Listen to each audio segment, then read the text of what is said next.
it's very easy to have oil money and spend it, but it's very difficult to be able to have a positive impact and to improve people's lives on a daily basis continuously. That requires a lot of research, a continuous search for know-how and improvement of skills, and that's an area that we aim to invest on a lot within the Sovereign Wealth Fund and within the Angolan society.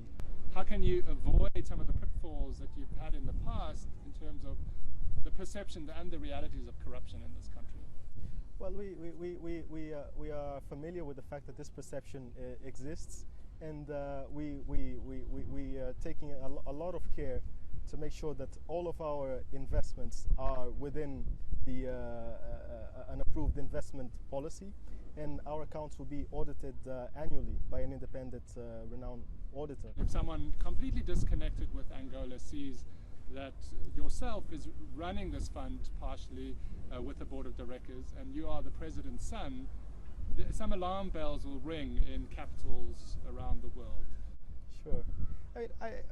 When I studied at first, I was going to be an architect, but then I decided to be a businessman and study finance.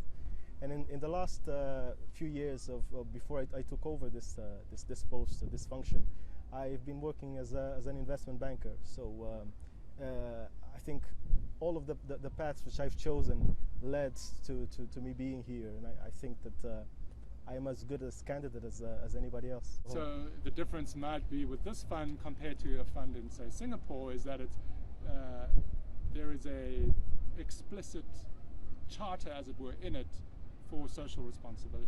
Is that correct? Yes, that is correct, and I think that this Singapore fund is a very well-known fund and highly rated, but it's constituted in a different jurisdiction and a different environment. Here, if you look around, the life conditions of the people, you realize that a lot of investment is needed on improving the living conditions and improving the capacity of people to better their lives.